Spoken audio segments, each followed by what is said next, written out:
우크라이나가 러시아의 추가 공격 가능성을 우려하며 국제원자력기구 IAEA에 원자력 발전 시설 피습 위험을 통보했습니다. 로이터 통신에 따르면 데니스 슈미할 우크라이나 에너지부 장관은 현지 시간 19일 러시아가 우크라이나의 에너지 시설, 특히 원자력 발전소 관련 시설을 겨냥한 추가 공격을 준비하고 있다고 밝혔습니다. 앞서 볼로디미르 젤렌스키 우크라이나 대통령은 SNS를 통해 러시아가 우크라이나 원자력 발전소에 대한 공격을 준비 중이라며 이는 러시아가 에너지 공급망을 흔들어 키예우를 굴복시키려는 의도라고 비판한 바 있습니다. 러시아와 우크라이나가 우크라이나 남부의 자포리자 원전을 수리하기 위해 국지적 휴전에 합의했다고 국제원자력기구 IAEA가 밝혔습니다. 현지 시간 16일 IAEA는 자포리자 원전에서 마지막 예비 전선을 수리하기 위해 러시아와 우크라이나가 국지 휴전에 동의했고 수일 내 우크라이나 전력망 운영사 소속 기술자들이 수리를 시작할 것이라고 밝혔습니다. 라파엘 그로시 IAEA 사무총장은 이 일시 휴전은 우리가 계속해야 하는 필수적 역할을 보여준다고 강조했습니다. 자포리자 원전은 현재 6기 원자로 모두 가동을 중단했고 냉각에 필요한 전력은 2개 전선을 통해 공급되고 있지만 폭격으로 반복적 손상이 발생하고 있는 것으로 전해졌습니다. 볼로디미르 젤렌스키 우크라이나 대통령이 현지 시간 16일 우크라이나 협상단이 안전보장과 전후 복구안 논의를 위해 미국으로 이동하고 있다고 말했습니다. 젤렌스키 대통령은 이날 키예우에서 열린 기자회견에서 다음 주 다보스에서 열리는 세계 경제 포럼에서 이 문서들이 서명되길 바란다며 이같이 밝힌 것으로 전해졌습니다. 이어 우크라이나 대표단은 미국에서 전쟁 종식 노력과 관련한 러시아의 입장을 들을 수 있기를 기대한다며 종전 노력을 지연시키는 건 러시아라고 강조했습니다. 우크라이나 국민들이 전쟁 시작 이후 가장 추운 겨울을 보내고 있습니다. 러시아가 에너지 시설만 집중 공격하면서 주요 도시의 전력과 난방이 끊겼기 때문인데요.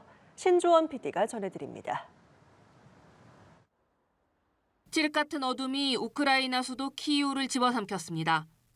손전등이나 촛불로 만들어낸 작은 불빛도 찾기 어려울 정도입니다. Відключення непрогнозовані.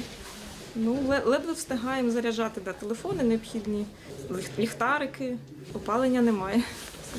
садочку теж опалення немає. 러시아가 우크라이나의 에너지 시설을 겨냥해 집중 타격에 나서면서 혹한을 보내고 있는 국민들의 고통이 커지고 있습니다. 당국은 이번 정전 사태가 지난 4년 전쟁 중 가장 길고 범위도 넓다면서 전력 복구를 위해 긴급 수리 인력이 총력을 다하고 있다고 밝혔습니다. 러시아는 에너지 시설뿐만 아니라 물류 거점인 오데사 항도 공습 표적으로 삼았는데 우크라이나의 해상 물류를 마비시켜 돈줄을 조이겠다는 의도로 보입니다. 미국의 마두로 체포 작전에서 숨진 쿠바 출신 베네수엘라 대통령 경호 요원들의 유해 32구가 고국으로 돌아갔습니다. 쿠바 정부는 이들을 영웅 전투원이라 일컬었으며 라울 카스트로 육군 대장과 미겔 디아스 카넬 대통령도 공항에 나와 시신을 맞이했습니다. 수많은 시민들은 거리로 나와 시신 운구 행렬을 지켜봤습니다. 쿠바 당국은 시가 행진과 전국 각지 추모 의식 후 시신을 안장할 예정이라고 밝혔습니다. 네덜란드 중부 유트레이트 도심 건물에서 폭발 사고가 발생했습니다. 사고로 4명이 다쳤는데 다행히 중상자는 없는 것으로 알려졌습니다. 소방당국은 무너진 건물 잔해를 수색하며 매몰자가 있는지 파악하고 있는데 아직까지 실종자 신고는 접수되지 않았습니다.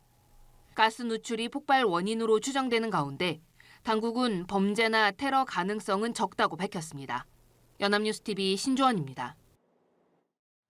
자, 러시아가 우크라이나의 에너지 시설을 집중적으로 타격해서 영하 22도에 달하는 혹한 추위 속 우크라이나 곳곳에서 난방이 중단됐습니다. 우크라이나 국영 전력기업 우크레네르고는 현지 시간 13일 키이우의 70%가 전력을 공급받지 못하고 있다고 밝혔습니다. 화력발전소 설비도 전날 밤에 공격받았는데 우크라이나는 러시아가 전기와 난방 공급을 차단해서 수도 키이우를 고립시키려고 한다고 의심하고 있습니다. 볼로디미르 젤렌스키 우크라이나 대통령은 소셜미디어를 통해서 러시아가 외교가 아니라 생명을 파괴하는 데 집착하고 있다고 비판했습니다. 네, 2022년 2월 발발한 우크라이나 전쟁이 2차 세계대전 독일과 소련 간의 전쟁 기간을 넘어섰습니다. 격화는 겨울 공습에 우크라이나 주민들은 최악의 겨울을 보내고 있습니다. 신주원 PD입니다. 한겨울 영하의 추위가 기승을 부리는 가운데 우크라이나에 대한 러시아의 공습이 격화하고 있습니다. 수도 키이우 등 주요 도시 에너지 시설을 겨냥한 공습에 전기와 난방이 끊기며 한때 100만 가구 이상이 추위 속에 밤을 지새야만 했습니다. 전쟁이 벌어진 지난 4년간 가장 심각한 단전 단수 사태입니다. 정부는 복구 작업에 나섰지만 여전히 추위와 어둠 속에 고통받는 주민들이 많습니다. Це у нас 4 повні дні не було опалення в будинку. У нас дуже сильно все попромерзало. Зараз дуже важко запускається система. Деякі квартири мають опалення, деякі не мають. 지난해 말까지 미국을 중심으로 휴전 회담이 이어졌지만 올해 들어서는 아직 협상이 구체적으로 진척됐다는 소식은 들리지 않고 있습니다. 협상이 제자리를 맴돌고 있는 가운데 우크라이나 전쟁은 1941년 시작된 독일 소련 전쟁 기간인 1418일을 넘어서게 됐습니다. 미국 뉴욕주의 간호사들이 거리로 나왔습니다. 병원 측과의 단체 협약 협상이 난항을 겪으면서 간호사협회 소속 15,000여 명이 업무를 중단하고 파업에 나선 겁니다. 간호사들은 인력 충원과 근무 환경 개선, 의료복지 혜택 등을 주장하며 안전한 간호사가 안전한 환자를 만든다고 주장했습니다. We do not have enough nurses. There's too many patients. There's not enough nurses. We are spread so thin. 취임 2주차인 조란 맘다니 뉴욕시장도 현장을 찾아 지지 목소리를 냈습니다. We know that during 9/11 it was nurses that tended to the wounded. We know that during the global pandemic it was nurses that came into work even at the expense of their own health. 노조 측은 이번 파업이 뉴욕시 역사상 최대 규모라고 밝혔습니다. 연합뉴스TV 신주원입니다.